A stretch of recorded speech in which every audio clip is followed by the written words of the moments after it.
Jeg skal nu slå masker op til min pulsvarmer, og det første jeg skal gøre er at lægge det garn til side, som jeg skal bruge til at slå maskerne op med. Det gør jeg ved at lægge garnenden ind i min hånd, og så skal jeg slå garnet rundt om min hånd. Og det passer cirka med, at når jeg slår det rundt om min hånd en gang, så har jeg til 10 masker. Så jeg siger 1 omgang 10 masker, 2 omgange 20 masker, 3 omgange 30 masker, 4 omgange 40 masker. Så lægger jeg den ende her af garnet til siden, og så skal jeg lave en løkke. Og jeg laver en løkke ved at krydse garnet ind over hinanden. Sådan her kan man se, der kommer en løkke her. Så tager jeg garntråden nedefra og fører den op midt igennem løkken, og så hiver jeg bare til. Så kan man se, at jeg har fået den her løkke her, hvor der er en knude her, som man enten kan stramme eller løsne. Og den sætter jeg på min pind, og der hiver jeg simpelthen bare i enderne for at stramme til. Og så kan man se, at jeg har fået den første maske her. Jeg skal have tråden til min garnnøgle i det forreste del af maskeleddet her. Og jeg skal have tråden, jeg har lagt til side i den bagerste del af maskeleddet her. Og så sætter jeg de 2 tråde i spænd, så garnnøgletråden sidder i spænd ved min tommelfinger, og tråden, jeg har lagt til side, sidder i spænd ved min pegefinger. Så laver jeg en løkke her med min tommelfinger. Man kan se, der kommer sådan et lille hul her. Så tager jeg pinden nedefra op midt igennem løkken, og så tager jeg tråden i spænd ved min pegefinger, går fra højre nedenom hen mod venstre, og så tager jeg pinden oppefra ned midt igennem løkken. Så har jeg slået en til maske op. Så kan man se, at der er 2 masker her. Så garnet i spænd ved pegefinger og tommelfinger, løkke ved tommelfingeren, tag pinden nedefra midt op igennem, tråden der sidder i spænd ved pegefingeren, højre nedenom hen mod venstre, og så igennem løkken, oppefra ned midt igennem. Og så har jeg slået 3 masker op her. Pulsvarmerne strikkes i perlerib, og perlerib består af ret og vrangmasker. Man starter med at lave en pinde rib, som består af en ret, en vrang, og bagefter laver man en pinde ret. Så jeg vil starte med at vise, hvordan man strikker ret, og det gør man ved at tage sin pind nedefra op midt igennem masken. Så kommer der sådan et kryds med pindene her, som man kan se. Jeg har mit garn i spænd henne på min venstre hånd, og så henter jeg tråden med pinden, så jeg går oppefra nedom og henter tråden, og så trækker jeg pinden med tråden tilbage igennem masken og løfter den hen på den anden pind. Så jeg går nedefra, op, midt igennem, henter tråden, trækker pinden tilbage igennem. Og man kan se, at retmaskerne de ligner sådan et V, der går sådan der. Så nedefra, op, midt igennem, henter tråden, trækker pinden med tråden tilbage igennem masken og sætter den hen på den anden pind. Nu vil jeg vise, hvordan man strikker vrang. Og ved vrang, der skal man have sit garn foran sit arbejde. Så jeg slår lige garnet om pinden heroppe. Så går jeg oppefra ned midt igennem masken, henter tråden rundt om og strikker nedefra op midt igennem masken igen. Og man kan se, at det, der kendetegner en vrangmaske, det er den her boble, der sidder oppe ved pinden. Så jeg slår garnet om min pind, går oppefra ned midt igennem, henter tråden rundt om pinden, går nedefra midt op igennem masken. Og så kan man se, der ligger de her vrangmasker med en boble oppe ved pinden. Jeg skal starte mit perleribmønster med at strikke en pinde rib, og det gør jeg ved at strikke en ret og en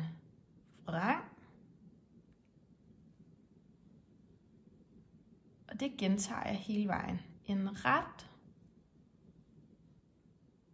og en vrang.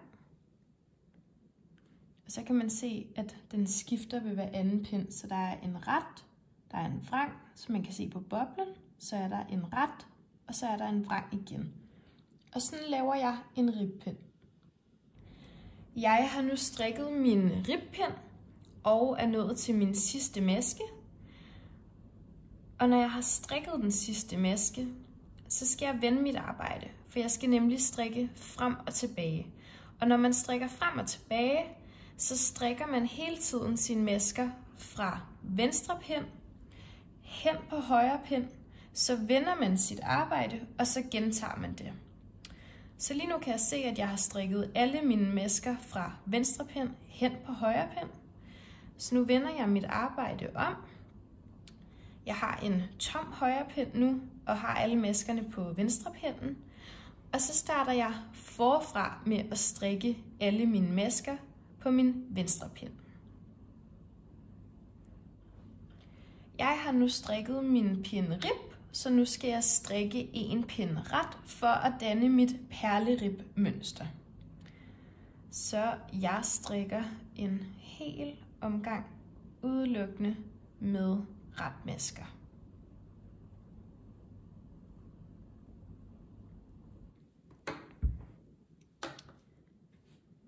Jeg er i gang med at strikke det første stykke på min pulsvarmer, og derfor vil jeg lige vise, hvordan man kan kende forskel på retsiden og vrangsiden, når man strikker perlerib. Sådan som jeg kender retsiden, det er, at det er den side, hvor der på hver anden maske løber en hel linje med retmasker. Og retmaskerne er de her masker, der ligner et V, altså dem, der ikke har en boble. Så jeg kan se, at der løber en linje med retmasker her, og her, og her. Og det er det, der kendetegner retsiden, som man kan se hen over hele stykket.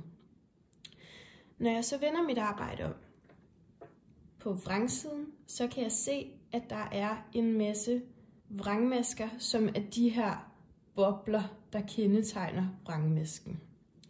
Og der kan jeg se, at der løber en ren vranglinje på hver anden pind. Så jeg kan se, at der er en ren linje med vrangmasker her, og her, og her. Og det er det, der kendetegner vrangsiden. Så når jeg er på forsiden og har strikket en hel omgang ret, som er dem med V-udseendet, så kommer jeg om på vrangsiden, hvor at maskerne har en boble, som er det, der kendetegner vrangsiden. Jeg skal snart til at lave mine udtagninger, og derfor er jeg i gang med at strikke en pind nu, hvor jeg skal placere mine maskemarkører. Mine maskemarkører er nemlig dem, der viser mig, hvornår det er, jeg skal lave en indtagning. Jeg har nu strikket hen til der, hvor jeg skal placere min første maskemarkør. Den sætter jeg på højre pind. Jeg har altså strikket det antal masker, jeg skal placere min maskemarkør på højre pind. Strikker nu videre, indtil jeg skal placere min næste maskemarkør, som er her. Og den placerer jeg igen på højre pind. Og så strikker jeg altså bare helt almindeligt videre pinden ud. På den måde har jeg nu fået placeret mine to maskemarkører her i midten, hvor det er, at jeg ved, at jeg skal lave mine udtagninger. Jeg skal nu til at lave udtagninger til højre, så jeg har strikket ret hele vejen hen til min første maskemarkør. Nu skal jeg lave en udtagning til højre. Og sådan som jeg gør det er, at jeg skal have fat i den lænke, der ligger her imellem de to masker på hver sin side af maskemarkøren. Jeg tager min højre pind, går bagfra, frem midt igennem lænken og sætter den op på pinden, så den er viklet rundt om sådan her. Så tager jeg min pind og går nedefra op midt igennem, som om det var en helt almindelig retmaske faktisk, og strikker den også almindeligt ret. Så jeg henter altså tråden ved at vikle garnet rundt om min pind, og så trækker jeg pinden med tråden tilbage igennem masken. Og så kan jeg se, at den hælder til højre ved, at den hælder hen mod den højre pind. Så strikker jeg altså videre hen til den anden side af min maskemarkør.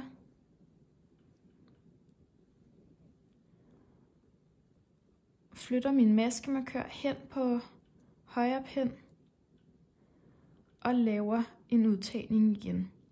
Så jeg tager min højre pind bagfra frem midt igennem lænken og sætter lænken op på pinden. Og så går jeg nedefra og op midt igennem masken, som om det var en helt almindelig ret, og strikker den også helt almindelig ret ved at hente tråden og tage pinden tilbage igennem. Sådan her. Så kan man altså se igen, at den hælder hen mod højre pind. Og så strikker jeg ellers bare min pind videre. Og så kan man se, at jeg har lavet 2 udtagninger på hver sin side af maskemarkørerne. Jeg er i gang med at strikke min første ribpind på vrangsiden, efter jeg har lavet udtagninger, og nu skal jeg altså til at integrere mine udtagninger i mønstret. Udtagningerne skal integreres i det mønster, der ligger uden for de masker, der ligger imellem maskemarkørerne. Så det er altså de store stykker, udtagningerne skal integreres i. Så jeg følger mit helt almindelige mønster med ret, vrang hele vejen hen. Og når jeg så når til min udtagning, som er den første maske, der ligger efter min maskemarkør, så skal jeg kigge på, hvad jeg lige har strikket. Der kan jeg se, at jeg har strikket vrang,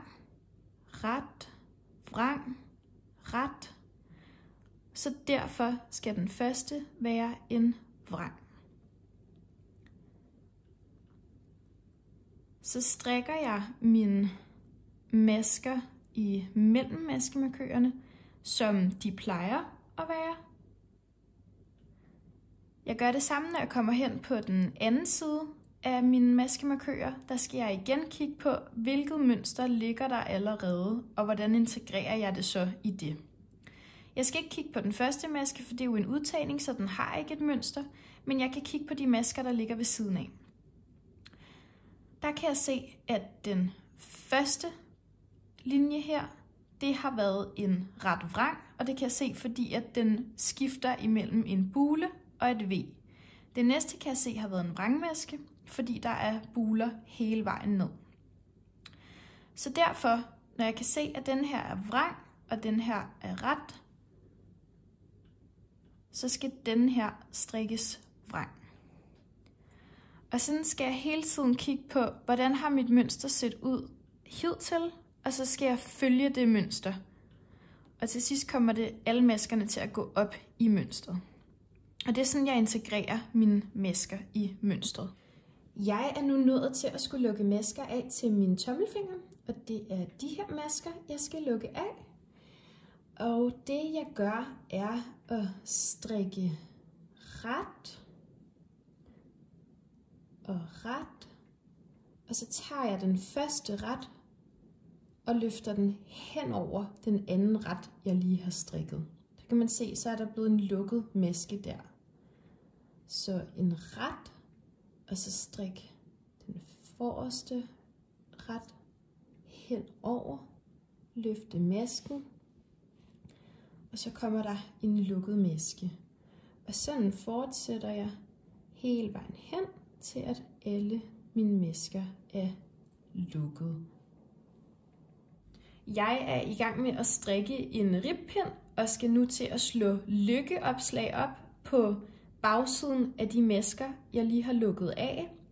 Og lykkeopslagene skal jeg lave for at kunne forme mine tommelfinger. Og sådan som jeg laver et lykkeopslag er, at jeg krydser garnet ind over hinanden, så der kommer en lykke her. Og så tager jeg min pind bagfra og frem midt ind igennem lykken og strammer til. Så krydser garnet ind over hinanden, så man får en løkke. Og så tager jeg pinden bagfra ind midt igennem løkken og strammer til. Så kryds, får du en løkke, pinden bagfra ind midt igennem og stram til. Og så har jeg slået lykkeopslag op her. Jeg er nu færdig med at strikke mine pulsvarmer og skal lukke maskerne løst af. Og jeg lukker maskerne af på samme måde, som jeg lukkede maskerne af til min tommelfinger. Så jeg strikker hele tiden, så jeg har 2 retmasker henne på min højre pind. Og så tager jeg og løfter masken fra den bagerste del af pinden over den første maske på pinden. Sådan her. Og så ligger der en lukket maske her. Så igen strikker jeg, så jeg har 2 retmasker henne på højre pind. Henter den bagerste maske og fører den hen over den forreste. Og sådan lukker jeg masker på hele min pulsvarmer. Jeg skal nu sy mine pulsvarmer sammen. Jeg har klippet noget af mit garn af, som jeg skal sy med, og sat det på en uldnål. Og jeg syr nedefra og op på retsiden.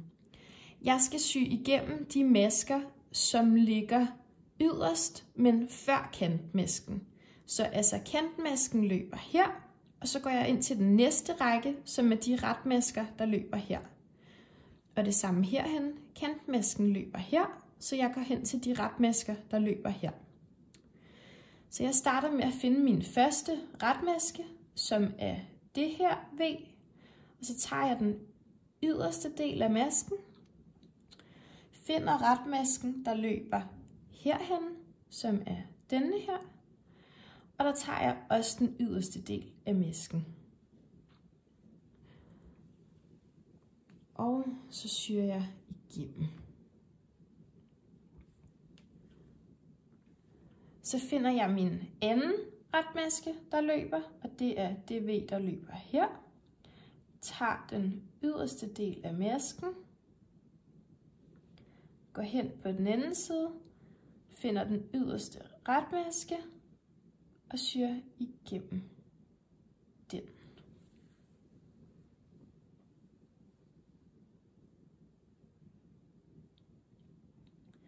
Finder den yderste del af retmasken, går hen på den anden side, finder den maske, der passer til, og fører den igennem. Når man så strammer arbejdet, sådan her, så kommer ens syning altså til at ligne, at den bare indgår i mønstret. Jeg er nu nået til at skulle hæfte ender, og hæfte ender gør man for, at ens arbejde sidder fast, altså at trådene ikke løsner sig, og at de bliver skjulte, så man ikke kan se, hvor de forskellige tråde løber. Så jeg vender mit arbejde om på vrangsiden, for det er om på vrangsiden, jeg skal hæfte mine ender. Og så tager jeg de løse tråde, der er, en af gangen, kommer dem på en uldnål. Og det jeg så skal gøre, er at føre dem ind igennem en af de baner, hvor der allerede ligger masker. Det kan fx være henad, eller nedad, eller skråt. Det skal bare være langs en af de steder, hvor der allerede løber masker. Så nu kan jeg tage en naturlig bane, som for eksempel er henad her. Så syr jeg igennem en vrangmaske.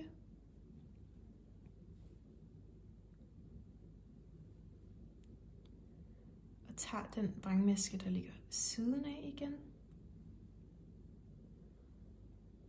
Og den vrangmaske, der ligger ved siden af. Og sådan fortsætter jeg et godt stykke hen, så tråden sætter sig rigtig fast.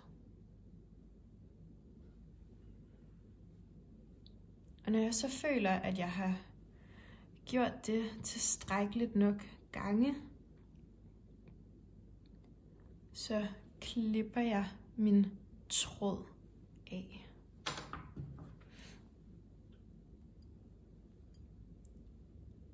sådan her. Og så kan man se, at den er usynlig, den hæftning på forsiden. Og sådan gør jeg med alle mine løse tråde, så man ikke kan se de forskellige ender.